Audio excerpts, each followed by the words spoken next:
Anapano made to ja se mene openi ba ko betwetwen komo memenda no ena enya ne ntie se Ghana ha bia ba ko a o pese organize program o pese odi dwumadi na nipa beba ne doso a in fact Ghana ha de met me say it's the largest auditorium Ghana ha ya dwumadi ahodo ye di ne ho 20,000 seating capacity fantasy dome ya ewo trade fair memenda no eni enya ne ntie se ye dwiri fantasy dome ni nyina gufam ya oba Facebook a obehunu videos so no pictures so no ebi ewo ho eba ne say because Ghana ha ne enim ni say ye hye ankrankru nnwuma ahodo no mukena na o hye investment a yaye no ewo fantasy dome ho no ma dwumadi ahodo no bebre ensroma kra grand finale Adom TV ensroma eho ena ye koye no a na say eboa papa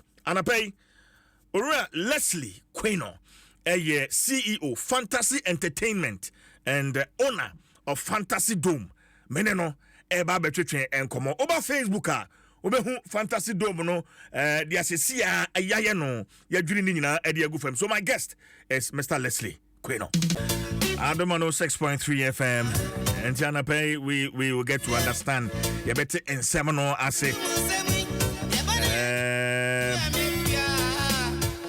Eshishaya na ewo wono ne Ghana Trade Fair Company entem abra adwuma no kra ehya ase ene ne ekoba ya nti went to me and tutu dome no ankwanko hye de baby foforo na enei yakani nyina agu fami join us on Facebook ayu 05 at the videos and the pictures no ebi egu ho rakwe no la chem say ni twi no enhyada anye but ene waba Adom FM twi no so to make rakwe no akwaba that's it. Sorry, we are boko ya de nyame ase yan share nkomo no ase fantasy entertainment and adwumaku a obi ye ehya saying how did it all begin for you as a businessman? Thank you very much for having me here, and I appreciate the platform. For the last 25 years, I've been Ghana and me support entertainment. Okay. Most of the large concerts at the stadium, I brought Rick Ross almost 16 years ago, Movado, Alkaline, Popcorn, all the major events at the stadium. Rick Ross. Doing that. Yes, I've been doing all those concerts for a very long time, and I was doing them at the stadium. I actually started at the first Dome, and unfortunately, it's very hard to make money, at these venues because the gate was porous. You spend $600,000, $700,000, $800,000, and you only recover about $50,000, which was always a loss. So in my mind, I figured the only way forward was to build a place. And everybody in the industry always say Ghana needs venues. Ghana needs, requisite venue for concerts, for events. Large indoor facilities that we can match the global standards. So I put myself together and me say met me by maybe. Yes.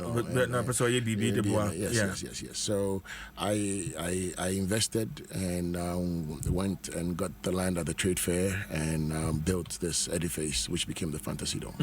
Enti eka Fantasy Dome in Shisha sika saying how much went into the dome? The investment at that time 5 years ago was about $5 million. 5 years ago, yes. Now you $5 million. Yes. And the chef dome no edisi ho. Yes. The Fantasy Dome was not just a tent. A lot of people make that mistake and thinking of it, but it had 74 bathroom plus. It had dressing rooms, it had conference rooms, it had meeting rooms at the back. It had green rooms. But also more importantly, it was a full production facility. It had LED screens, lights, sound. It was a full screen, a full production house. And more importantly, also, as I keep telling people, the trade fair, because of its proximity to the ocean, it's clay. Yeah. It's all clay. So, and clay is very unstable. It can buckle at any time, and it's not safe. So I had to excavate, almost 8,000 to 9,000 square meters of space, almost 2.5 meters down to excavate it, put laterite, put rocks, put concrete, site, and that cost a lot, of almost $2 million just for that, just for the ground alone, right? It has 500 kVA transformers. It has, two 250 kVA gen sets for power backup. I mean, even just the electrical setup there, to carry a large production is massive. So unfortunately, that was the investment that I had to make to give Ghana the correct or the professional entertainment venue that they required, an event center that was required to meet all the international requirements for power, for example, for water. I had to pipe Ghana water all the way from Teshi. Trade Fair hasn't had water for 10 to 15 to 20 years. Yeah. I was the only one that had running water there, and that's an investment. I had to pipe 4-inch pipes, all the way into the Trade Fair. So this was a massive investment, but you can't be flashing 80 plus toilets with no running water. You can't be buying water when you're flashing toilets, right? So I did it right the first time, and it was a lot to invest to do that. Yes. Okay, enti mo share Facebook se Fantasy Dome and uhuno Facebook in its glory.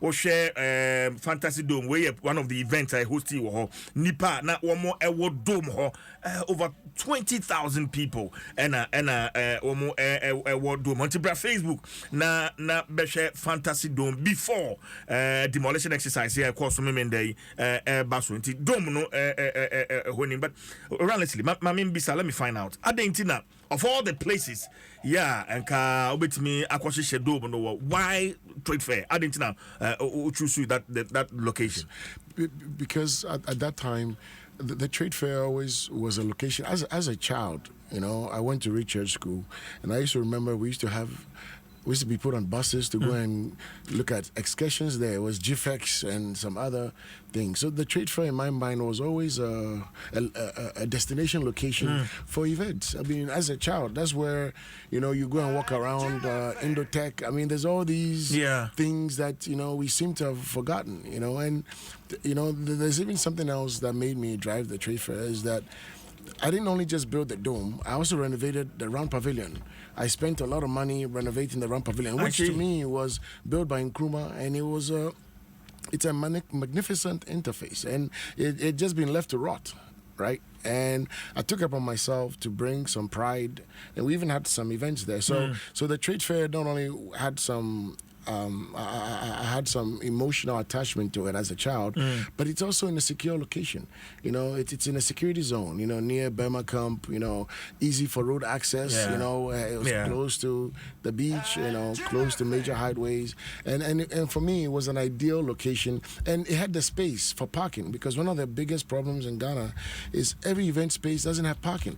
And I don't know how you can deliver the proper services when people have to suffer, especially ladies. They wear these high heels and they have to walk in these suns and all this just to get your location. I don't think that's appropriate, and the Trade Fair had enough space so you can have a comfortable, large event with appropriate parking, and it met all my requirements for the right experience, because that's what an event is. It should always be an experience. It shouldn't be about money. It shouldn't be how much people pay for the experience, and that's why I picked the Trade Fair to put mine.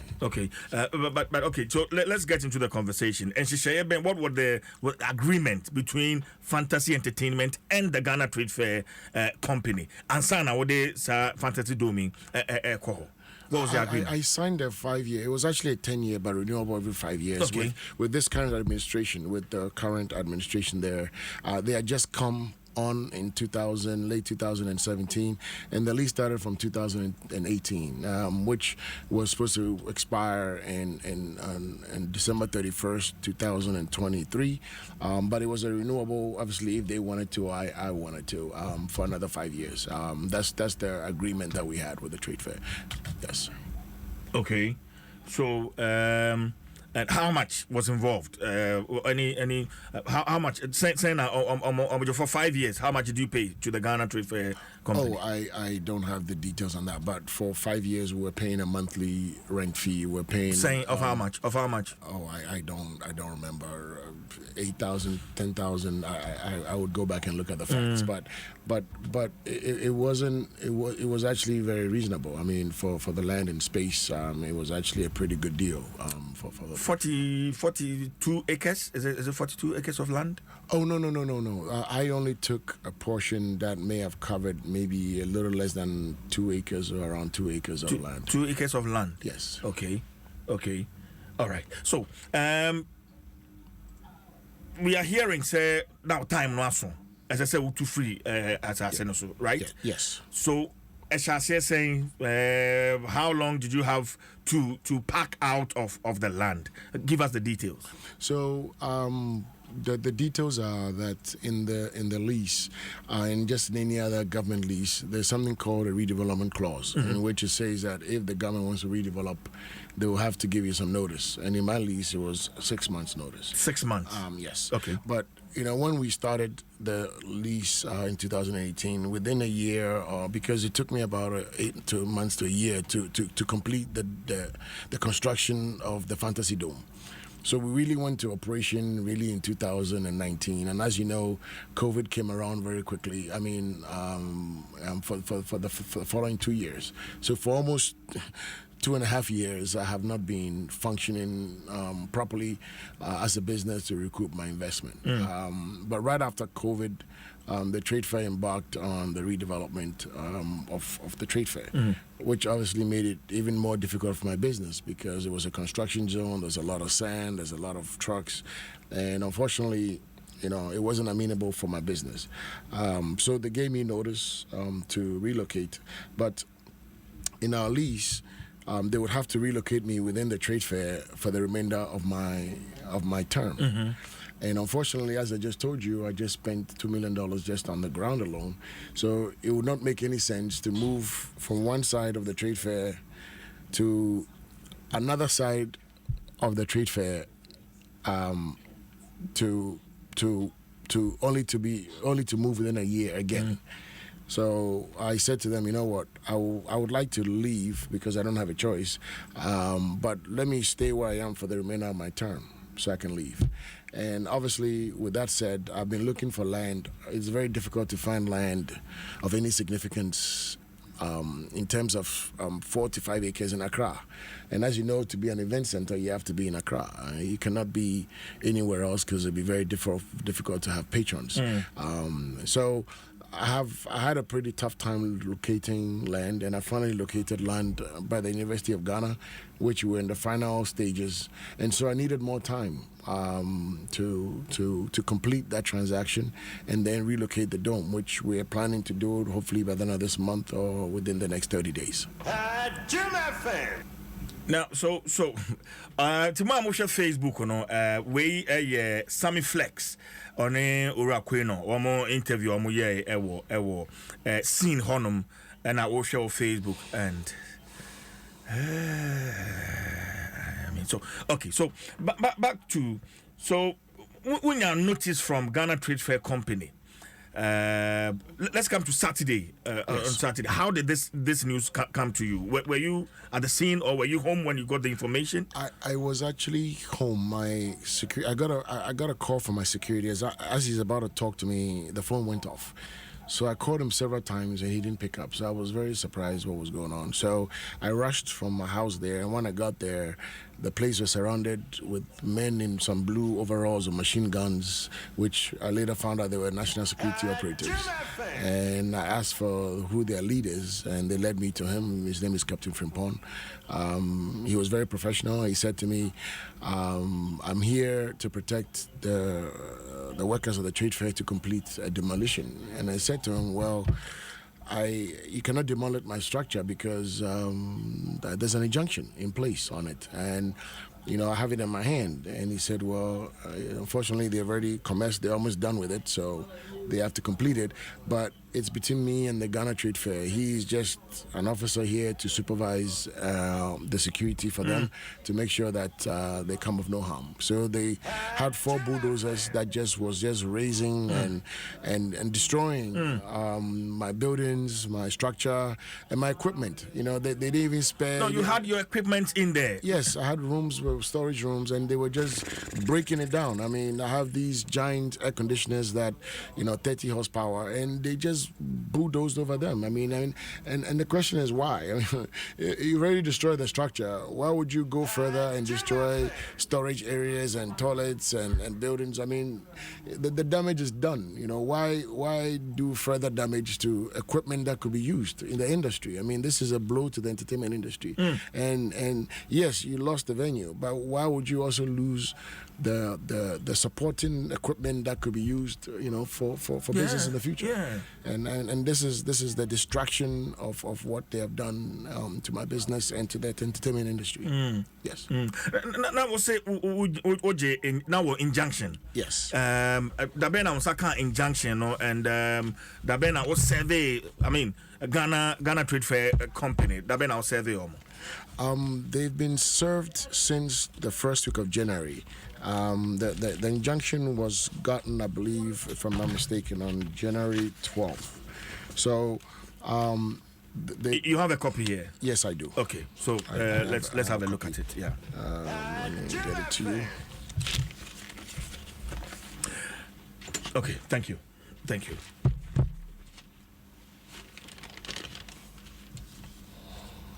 All right. So you had the injunction on January, right? Yes. Okay. They were served several times, but they were refusing service. I mean, they were obviously declining the injunction. So we went back to court in February to requested what they call substituted service.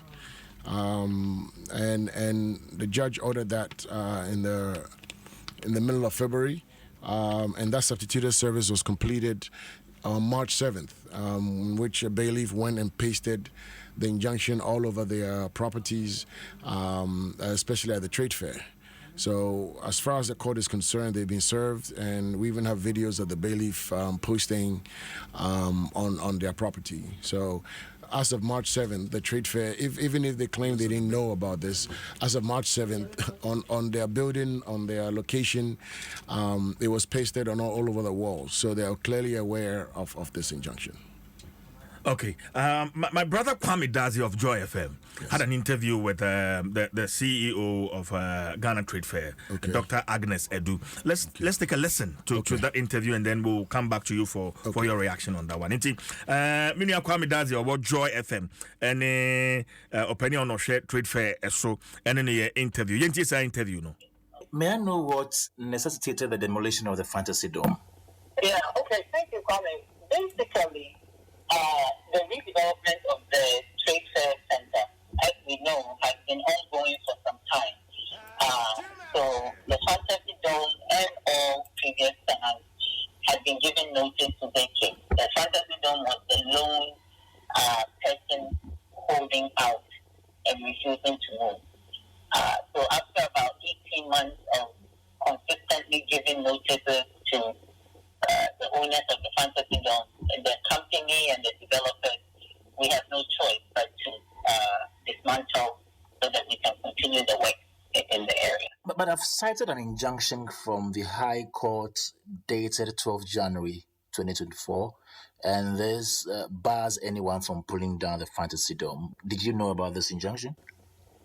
No, let me categorically say that the Ghana Trade Fair Company Limited has not been served with any court process, right? I'm not sure what you have cited, but there are company secretaries that are listed at the company's registry. I am CEO. The company has an address, and none of us have been served with any notices or any court processes at all. Has Leslie spoken to you after the demolition? Has he reached out to you after the demolition? I'm talking about the CEO of Fantasy Entertainment. Has he reached out to me personally? Not personally, as in the company. No. Okay, because we saw a video of him and one journalist, Sammy Flex, a few days ago, and I was wondering if maybe he had contacted the company after. The Fantasy Dome, the CEO of the Fantasy Entertainment, has not contacted the Trade Fair Company before, during, after, and even up to this point that I'm speaking to you, Kwame. We have not been contacted. Okay. Please, when was the contract between Fantasy Entertainment and the company signed? When did you go into that agreement? Sure. So the agreement, it was a tenancy agreement, and it was signed in January of 2018 for a 5-year term. And Okay. then it expired on December 31st, 2023. Okay. Well, was there any provision for renewal of the tenancy? No. And let me explain a little bit about that tenancy. Please do. Yeah. So in the tenancy agreement, it's a tenancy agreement that has a beginning and an ending date. Okay. But beyond that, tenancy also has covenants, right? If you make too much noise in your apartment where you live, I'm sure your landlord will put a covenant in there saying that you shouldn't be nuisance to your neighbor. So you can imagine that we also have covenants. Not even that, we do put covenants governing when redevelopment starts.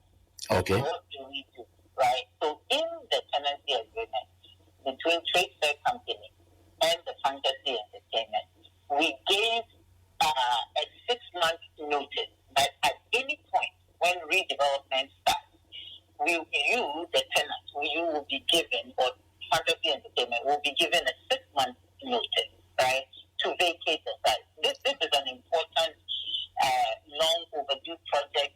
Over the years, successive governments have attempted to redevelop Trade Fair.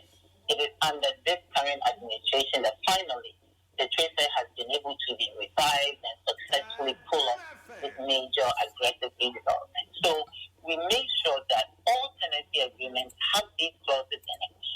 The other clauses that were in there also stipulate that do not develop anything permanent there, because within 6 months you need to be able to move, and that when we demolish or you are dismantling your premises, it will be at your own cost. Nobody will help you, or there's no compensation that will be paid.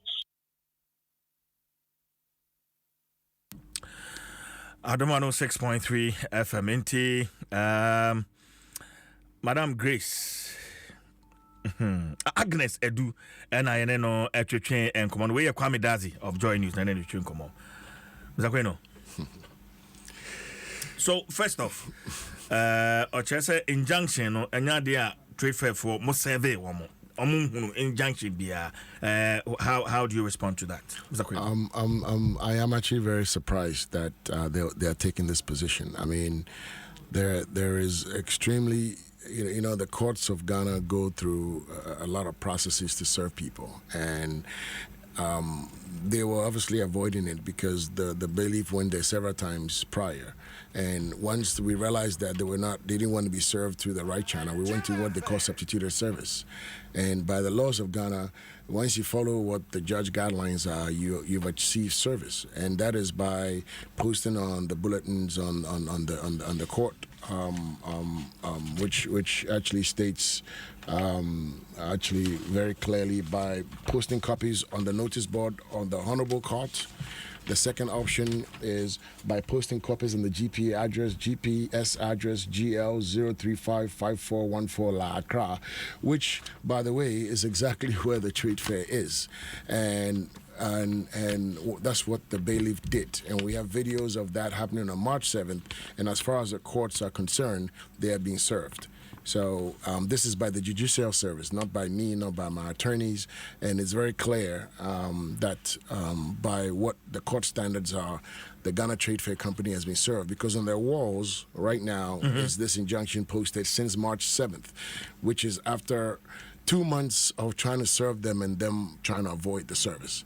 So I think it's disingenuous for the CEO, to claim that they have no clue of it. It's on their wall. And they have security that stands on their wall 24/7. So there's no way anyone does not know that they've been served, which is rather unfortunate. But, I think we're asking the wrong questions. And to be honest with you, the laws of Ghana are very clear. Even without the injunction, You cannot demolish anyone's property, whether you own the land or not. You can only do so with a court order. The only authority in this land that gives you the right to take anybody's property down is a court order. Not national security, not a police officer, not a military officer, not a politician, not an individual, not a vigilante, not a land guard. Only a court order. And in a court of law, those are the real questions. And I'm surprised no one asked that question. Is the lease, and I get it, and I'm valid and I'm validated, but that has nothing to do with what has happened.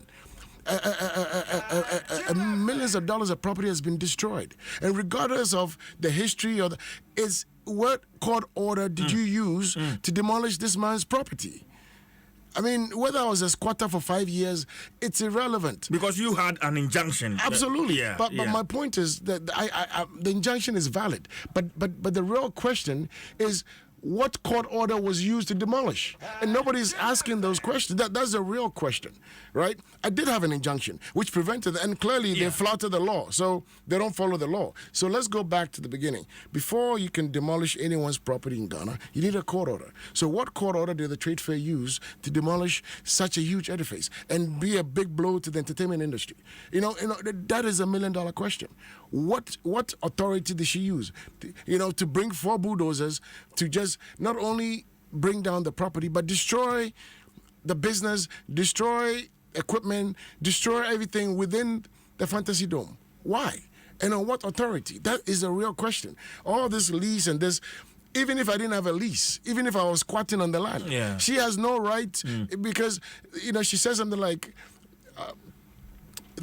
semi-permanent, I was going to leave. I didn't have an issue leaving. But they saw me building this interface, right? I mean, when I was building it 5 years ago, the trade fair should have said to me, well, she raised the issue of permanent development and all that. Isn't that, if someone is building a house on your land and you don't see it, when I was building the 80 bathrooms and nobody saw it, so to come and use it now as, you can move in 6 months. Yes, that's fine. That's what the lease said. And I'm okay leaving in 6 months. But I have to find a place to go to, right? And if anyone cares about this industry, anyone cares about the line of work that we do, and everybody claims they care about the entertainment and tourism and entertainment, it's all just, hogwash, right? Because if anyone really cared, why would anyone watch the largest entertainment venue, not only just in Ghana, in Africa, an indoor air-conditioned venue that can do this much capacity with all the supporting, bathrooms and green rooms, and you can sit there and watch someone without a court order destroy it. And the question you ask them is the lease. Is that the relevant issue? All that stuff are in order. But what is the legality of what has happened? And why is the Ghana entertainment industry okay of asking, weak questions? The question is, Madam, the laws of Ghana states that before you can break anyone's house down, you need a court order. Can you please provide what court order it was issued to you to do this? Regardless of whether I was there illegally, not illegally, it doesn't matter. What court order did you use to destroy this man's business? Will you be surprised if you see a court order? Anytime soon, like today. Will you be surprised if the Ghana Trade Fair Company produces a court order? I not only will be surprised, but I'll be flabbergasted that we have come to be a country, because if you're going to provide a court order, don't you provide to the person that you're going to destroy their property? Absolutely. So if they had one, I would have had it by now. Right? I served them the injunction. It took me 2 months to go to court several times, at my expense to get them to do substituted service because that's what you're supposed to do. When you file a court order or something against someone, it's for them to know what you're going to do, and you're supposed to give it to them. You don't file a court order, keep it in your pocket, destroy someone's property and business, and then afterwards I have to produce a court order. Yeah. And we're in a country of laws, and I don't know why we are sitting there allowing such things to happen. I've lost a lot, but this is not even, my fight is not even about me anymore. It's about people like me. Why would someone bring? We keep saying private investment, private this. You know, let's bring investors from the foreign. No investor will come if someone can just bring a bulldozer and just break your investment without any due course or due process. This is not fair and it's not equitable.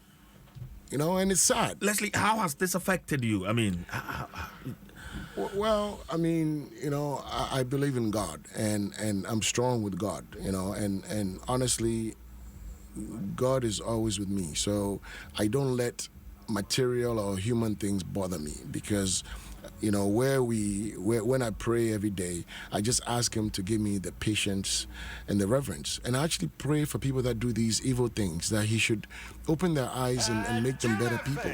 Because, you know, sometimes people don't understand the damage they're doing. It's based on anger, it's based on frustration, maybe it's based on pressure from above or other places. But sometimes you also have to ask yourself, you know, can you go to sleep at night knowing that you destroy someone's future, you destroy someone's business? Is this how we're supposed to run this country? Is everyone supposed to just take bulldozers and start knocking people's stuff down without any notice, without any kind of, you know, due process? You know, if we all did that, then we shouldn't even build anything. We should all just drive bulldozers around and do that. And that's not the kind of country we should live in. This is a peaceful, lawful, and a very beautiful country. And we should uphold that because laws are what makes us human. If not, we are just animals. Yeah. Do you have any regrets? I mean, putting up this investment? I mean, oh no. I mean, look, we started the Through Music here. Yeah. You know, Shatawale has had some amazing concerts here. Yeah. Whiskey, Brenner. I mean, we brought some of the biggest artists here. So honestly, what I don't regret when you do good things. You know, when single-handedly you've supported the entertainment industry. You know, not just myself, but the logistics companies that I worked with. You know, from Frankie to Kojo, everybody has made a lot of money through my business, and this is, I cannot have regret for that because they've all grown, right? And based on maybe what they learned from me or based on the money they made, they bought other equipment, and that is what the world is supposed to be. You know, we're all supposed to build each other up, not tear each other down. So no, I don't regret it. Yeah. I regret the actions, and I regret the fact that the Ghana entertainment industry have been sent back years because I don't know which government or which private person is going to put out another $5 million to build a 20,000 seater in Ghana again. But you know what? We should move forward. And I encourage people too. But unless the courts of Ghana, unless the government, unless people prove to the entertainment industry that they care about us and that they're going to protect us and that they're going to invest, this is not money, but invest in supporting us with laws, with the police, with things that, so things like this don't happen, then you know what? We'll do good as a country. My final question, you've lost such huge investment. Yes. What do you seek? Honestly, I seek justice, right? I seek, you know, everybody worries about money. Money means nothing. When you die and leave it, you'll be gone, right? What I seek is not only justice, is for this to not happen again. You know, I seek for people that do these things to be brought to face it. You know, I seek that Ghana should be a peaceful, lawful country where we all respect and obey our laws. And I seek that people should not take matters into their own hands. You know, they should go to court and do the right thing. It's not about money. It's not, I mean, I'll let my lawyers worry about that. But what I seek is justice. And also, I seek for peace. And I also seek for people to do the right thing. Because when you're doing things, God is looking at you. And if you claim we're a Christian country, we should start acting like that. And stop doing evil things and going to church and jumping and clapping. Let's start being a country that we uphold human decency and the laws of Ghana. That's what I seek. Thank you very much for coming.